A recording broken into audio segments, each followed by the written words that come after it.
Hello pilots, and welcome to another Eve Echoes video. My name is Gromeyer, and I'm going to be starting my 3-part series on the new faction heavy cruiser, the Fiend. Now there are a few reasons why I'm going to be switching over to this ship and getting away from my Arbitrator 3 and Chameleon builds that you've already seen me showcase on this channel already.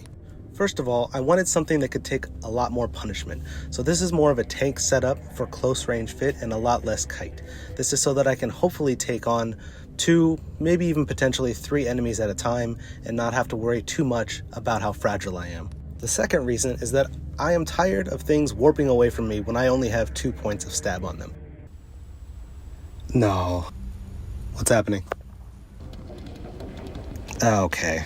Almost. Oh, you gotta be kidding me. So I wanted to use a ship that has the interdiction bubble so that I can really trap battleships, battlecruisers inside and they wouldn't be able to run away with warp stability. Also, I was able to pick up one of the new Dragon Chant Nanocores, and I thought this would be the perfect ship to put it on, so we'll showcase that a little bit later on. And the final reason that I had for using this ship is, in my opinion, one of the coolest ship models in the game. I've always loved the look of the Phantasm, and the Fiend is just another example of that, only much crisper in my opinion. I wish I could have gotten rid of the gold guns on the side with the gold nanocore, but that's okay. I still really love the design of this ship. Its profile is amazing, and I can't wait to use it. So let's get into the fittings, let's break it down, and this will be part 1 of 3 for my video series on the Fiend. Alright, so let's go over the mods that I have fit to this ship build. I'm going to be using the pulse lasers. These have an optimal range of 16 kilometers with a fall off of 6.4. So you can hit a little bit over 20 kilometers, but you have to watch out for things that are going to be underneath your guns. So things underneath 10 kilometers, you're going to have a hard time hitting with this build. Over in the mid slots here, we have a large Nosferatu. You'll notice that the optimal range is a little bit shorter, and we'll go into detail on that once we get into the GUs for the implant. I have my standard Explorer Narrow Resonance scanner here. This is the red scanner for tracking down ships in enemy space. And finally, we have the MK9 Warp Disruption Field Generator. This is going to create the bubble around our ship to trap our enemies inside so they can't warp away. I'm also using an MK9 Valkyrie drone. You could use an assault drone in its place if you want to spend the extra money, which I might switch to, but for now, I'm trying to save a little bit because this ship is so expensive. So I just went with the standard MK9 variant. Moving on to our low slots here, you can see I have a C-type medium afterburner. The Fiend gets a bonus to afterburner speed, so you definitely want to use that over the micro warp drive. I also am going to be using 2 red shields here for the extra resistance. This is what's going to make me so tanky. Once we get those active, I can show you those hot numbers. And I was able to fit a large shield booster here. This is a C-type large shield booster, so definitely a lot of healing, and it goes well with our large Nosferatu in the mid slots. For some extra DPS, I went with a C-type heatsink here. You can switch it for a yellow shield or a DCU if you want to, but I just felt like I needed the extra DPS here, so I threw that on.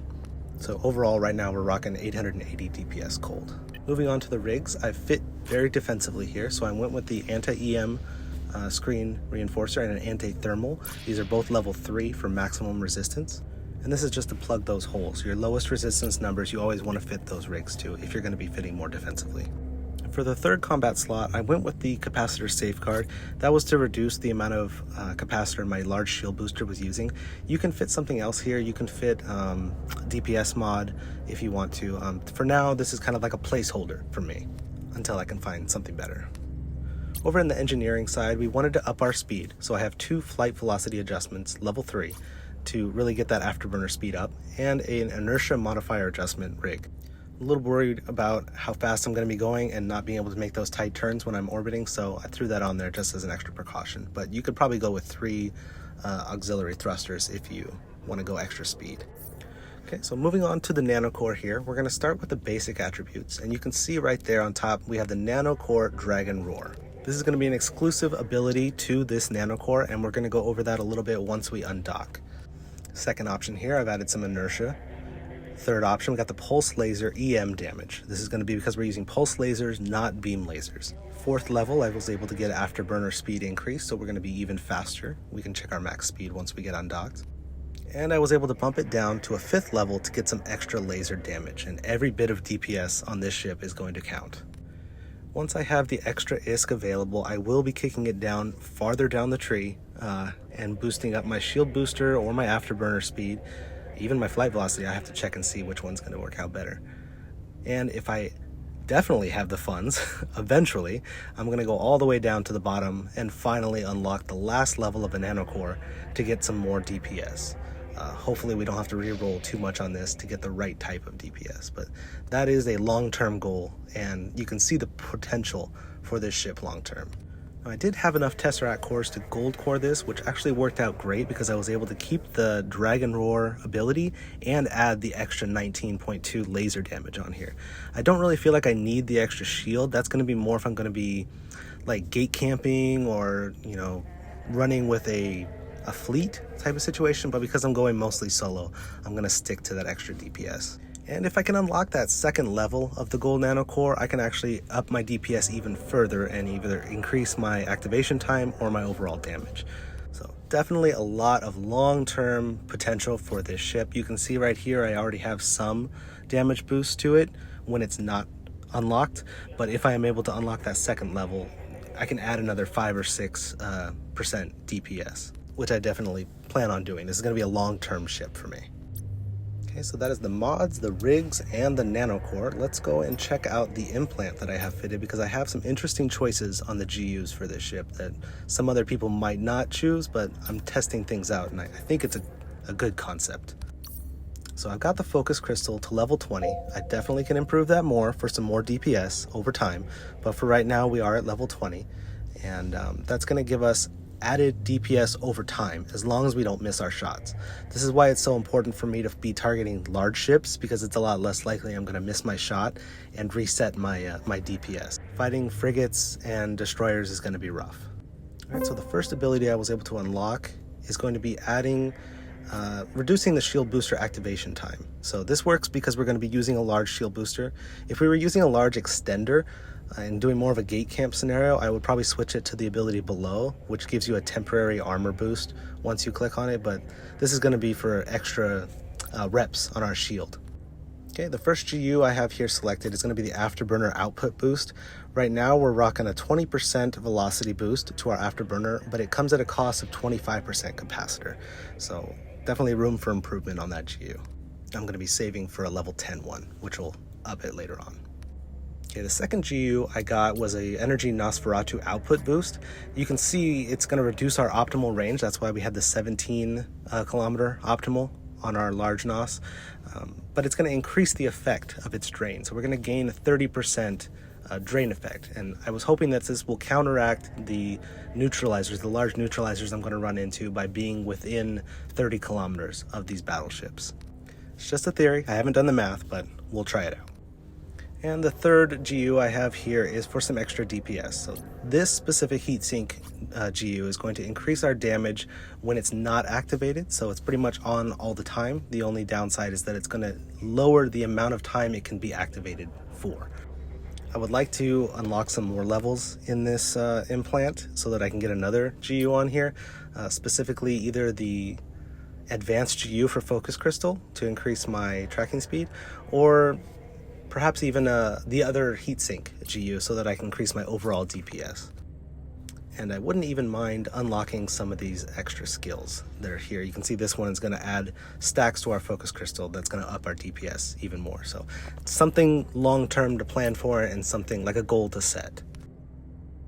And the reason I say long-term is because if we go in here to the market, we go down to implants, general units, even the heatsink one that I want, the level 10, it's going to be around 5 billion if it's even available on the market. So that's some savings I have to do here.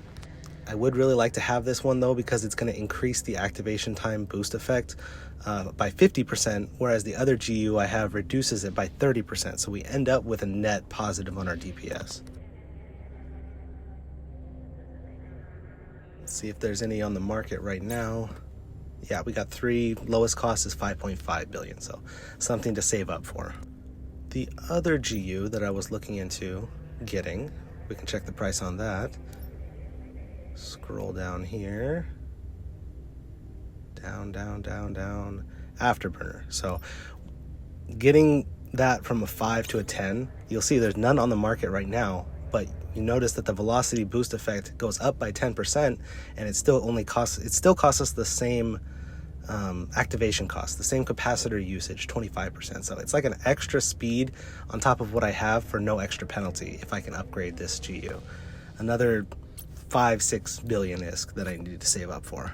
So when people were asking me how much did you spend on this ship, it really wasn't the ship or the mods that were expensive. It was all the GUs that I have to get to make this work. And I could go with a level 9. You can see it's 3 billion right there. Could go with a level 8, and it's only 1 billion, which I can afford right now, which is super tempting. But I won't do it. Yes, I shall resist because I really want the level 10. I really want to max this out and reach its full potential. No, I won't do it. Okay, later. Okay, now on top of those two GUs that I want, I can also go over here and get the Focus Crystal Advanced GU. Now, level 1 is only going to be 760 million, but it only increases my tracking speed by 2%, increases my focus charge duration. It's nice and neat, but, you know, one, I don't have the implant upgraded high enough to load it anyway, and two, I'd really like to get the level 3. You know what I mean? I'd really like to get that 6%, which to me looks a lot better than the 2%. But again, it's probably going to be, what, 5 to 6 billion, if it's even on the market. Yeah, I knew it, 5 billion. So yeah, if I really want to max out the GUs on this ship, it's going to cost me like 15 billion more on top of the other 15 that I've already spent on it. But for now, it gives me a goal, something to look forward to, something to save for. And that's kind of how I like to do it. I like to really squeeze the max potential out of each ship that I fly. And if any of you asked why it took 6-7 weeks to get this video out, it's because of that, saving that money. It has been a grind. Okay, let's undock, let's check out some active stats and really see what we've been able to put together here. We'll turn on our red hardeners and we'll see what our overall resists are going to be. Okay, 74%, 79%, 74, and 80. Pretty good for a shield ship. 88,280 extended EHP is actually really good for a shield booster ship, and this is because I'm going to be more cap stable and able to maintain this long term. So if I was using a shield extender, you would probably see a higher extended like an EHP, but for now I think that's pretty good. Turning on the afterburner, you can see our navigation speed jumps up to 2925 meters per second, which is actually really strong for a cruiser and really good for an afterburner ship because we don't have to increase our signature radius in order to get that speed up.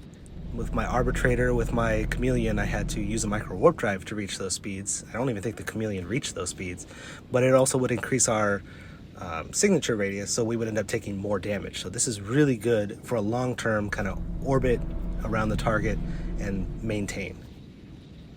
The afterburner is going to keep our signature radius down and keep us a little bit safer so that missile damage and tracking speed on ships won't affect us as much. So let's test this out on an anomaly real quick. This isn't a PvE video, but this is going to be a good demonstration of what we can do with this ship, how we can survive our orbit range and our DPS. So I am going to do a little bit of PvE before we get into the good stuff in part 2 and part 3. Alright, so I'll head over to a level 10 large anomaly to do our test. We'll check it out with frigates, cruisers, and battleship at the end and kind of see how it does. I'm going to set my orbit to 15. That's because my optimal is at 16, and I know I'm going to swing out a little bit with how fast I'm going. And I'm going to set my approach to 15 as well. Now, the reason why I also set my approach is because when you're trying to hit smaller ships, frigates, destroyers, you'll notice that when I approach them, I'm going to have a lot easier time tracking them than if I'm going to be orbiting. That's because me going in a circle around them while they're going in a circle around me is going to lower my ability to hit through the tracking. It's a lot of science and math. You probably already know. But yeah, you can see on the smaller targets I want to approach. Once we start getting up into the cruiser and battlecruiser size, we'll hit that orbit and we'll see how well we do orbiting. I'm still not taking a whole lot of damage, so I'll continue to do my approach here because I'm going to do more DPS firing in a straight line than if I'm orbiting around my target. So we'll take out this arbitrator and then we'll move on to the battlecruiser and start our orbit.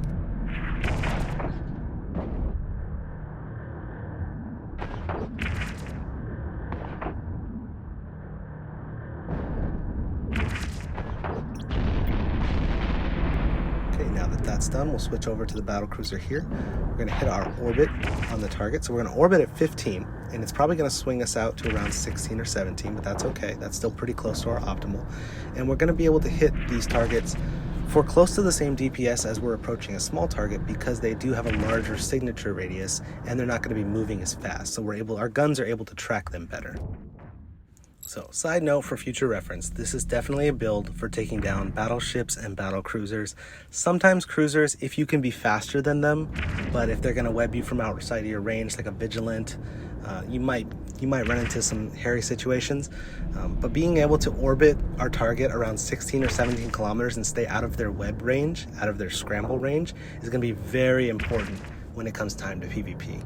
It's another reason why I wanted to slot some inertia into this ship, because I don't want to get slingshotted. That would be absolutely deadly. Alright, so we're down to our last target here. This is going to be a battleship. It's going to be the most health here. But we're going to hit our orbit, maintain our orbit, and you'll notice that there's just no way that this thing is going to hit me from that range. We're still able to do pretty good DPS. With our focus crystal fully charged here, I'm at 1180 overall DPS, which is pretty good. This will be a good target to activate our heat sink, so we're going to turn that on. You can see our DPS jumps up to 1347, which is great.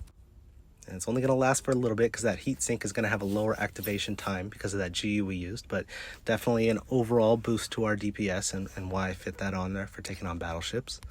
And if we activate our Dragon Roar ability, we jump up to 1564. So very nice DPS burst from this, with the heat sink combined with the pulse crystal combined with the Dragon Roar, which lasts for about 25 to 30 seconds for that DPS increase. And something else you might notice is that the other ship that I'm fighting is not hitting me at all. That's because with that Dragon Chant ability, it's going to de-lock all the targets that are attacking us and make them have to relock us. So another advantage to having this core attached to this ship and fighting battleships is that they're going to take a longer time to lock you, so you can take advantage of that time delay when they have to relock. Okay, so let's break down what the Nanocore Dragon Roar does. So it's going to increase our DPS by 15%. We're a turret ship. It's going to break their lock on us. So you see that lock disruption right there. Unfortunately, we cannot warp away. So on the bottom there, you see where it says cannot warp. For 30 seconds while that core is active, we can't warp away. So this is not a get out of jail free card. It is going to lower our signature radius, making it harder for other things to hit us if we're in a 2 versus 1 or a 3 versus 1 situation. Sensor strength doesn't really matter, but not being able to warp away basically means this is not a voyage core. This is not a get out of jail free card. And while we're at it, let's check out the ship bonus that this Fiend actually gets, which is going to be the defensive mode. So turning it on, we can get a shield resistance boost by 40%, armor resistance, signature radius by negative 20%, so we're going to become smaller and harder to hit. Our weapon damage is going to be halved, and our speed is going to be halved though. So those are the trade-offs for using that, and it's usually used in a gate camp scenario when you're just trying to bubble, stay alive, lock people in place with your disruption bubble, and just maintain the position. You don't want to have that when you're soloing 1 versus 1, unless it's an absolute emergency situation. Like, I have thought of situations where you start to get low on your shield, so you turn on that defensive mode so that you're taking less damage, and you can kind of heal up over time until you get closer to full. Then you can turn the defensive mode back off and get back at the fight. That's something that I just kind of have in my head. I don't know if it's going to work or not. Something to try out live in action and see what happens. So let's turn on the defensive mode here. Let's check out our new stats. You can see our speed drops dramatically. We're not using our afterburner, but it's going to go down to 224. And our DPS also is going to be cut in half, but our defense is going to shoot up. We have 84% at least resistances and 136,000 extended EHP. So just having this ability gives you a little bit more flexibility, a little bit more situational capabilities. And it's something I want to experiment a little bit with and see if I can use it in PvP to my advantage. So even with the heat sink active, you can see we're only at 558 DPS. This might be good for a frigate or a destroyer to fight them, but they're going to be going so fast that it's really not going to matter anyway. So you definitely don't want to cut your DPS in half unless it's an absolute survival situation. Maybe 2 or 3 people are targeting you and you have a group that's behind you and you just want to last until your group can help finish them off. That could be something that's useful for this ship to have. And what's great about it is the Phantasm doesn't get it. So it's something that the Fiend has that the Phantasm doesn't have. Even with the Dragon Roar active, you can see our DPS is at 693. So nothing to write home about. We still maintain that 136,000 HP though, which is really nice. Really nice to have a ship that can take the damage. I'm not used to that. I'm usually in kite ships, long range, don't hit me, run away kind of scenario. So this is a change of pace for me and something I'm really excited to play around with. So that's going to wrap up part 1 of my Fiend series. I will be doing some dueling PvP in part 2 with some court mates. So we'll see how those matches go. And depending on what I can find while roaming through Nullsec, we'll try and showcase some of those fights in part 3. So thanks a lot for watching, and if you have any questions, comments, any suggestions, any tips for this build, or any advice for the Fiend in general, feel free to put it in the comments down below. Like the video if you liked it. If you found anything informational, drop me a like, and subscribe if you haven't already. Really appreciate it. Thanks a lot. Fly safe.